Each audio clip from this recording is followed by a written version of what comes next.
আপনি কি এখানে চাকরির জন্য এসেছেন? জি। আপনিও কি এখানে চাকরির জন্য এসেছেন? জি। একটা কথা বলতে পারি? জি, বলেন। এখানে শুধু বসে থেকে লাভ নেই। যাদের চাকরি হবার কথা, তারা আগে থেকেই সিলেক্ট হয়ে গেছি। তাই বলি কি, এখানে বসে না থেকে আপনি চলে যান। এটাই ভালো হবে। তাহলে আপনি এখানে বসে আছেন কেন? তাহলে কি আপনিও সময় নষ্ট করছেন না? অযথা এখানে বসে আছেন। যারা সিলেক্ট হওয়ার তারাই তো হবে। জি, জি, ঠিক আছে, আমি বলে দিব। আপনি ইন্টারভিউ রুমে যান।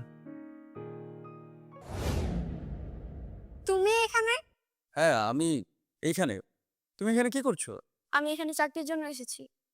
তুমিও নিশ্চয়ই এখানে চাকরির জন্য এসেছো? না, না, চাকরির জন্য না। আমি থাক, আর বলতে হবে না।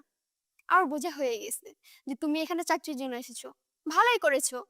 বাপের টাকা আর কয়দিন খাবে? এখন তো নিজে একটা কিছু করতে হবে, তাই না? না, আসলে হইছে কি?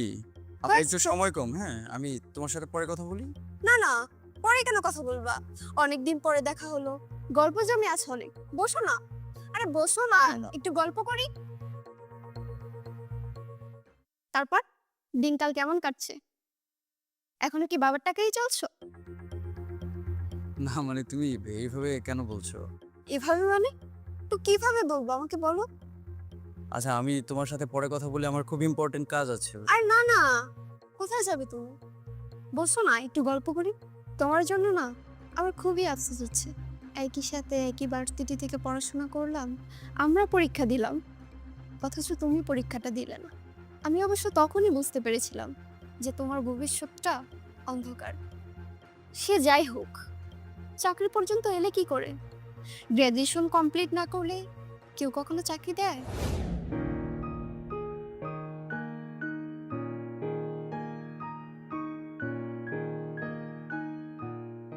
সব তো আমি একাই বলে যাচ্ছি, তুমিও কিছু বলো। আমি আমি আবার কি বলবো? কিছুই বলার নেই?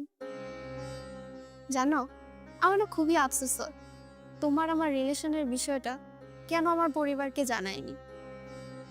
কিন্তু এখন আর আফসোস হচ্ছে না। জানিয়ে বা কি হতো? তুমি কি বা এমন করছো? সে যাকগে, আজকে আমার ইন্টারভিউ তো, বেশি কথা না বলি। না, আমিও সেটাই বলছি। তোমার তো ইন্টারভিউ। বেশি কথা বলে তোমার সময়টা না নষ্ট করি। আমি বরং উঠি, হ্যাঁ? ভেতরে আমার কাজ আছে। ভেতরে কাজ আছে মানে কি? তোর তো এখনো চাকরিই হয়নি, নাকি চাকরি হয়েছে? পিয়নের জব করো নাকি? কিসের?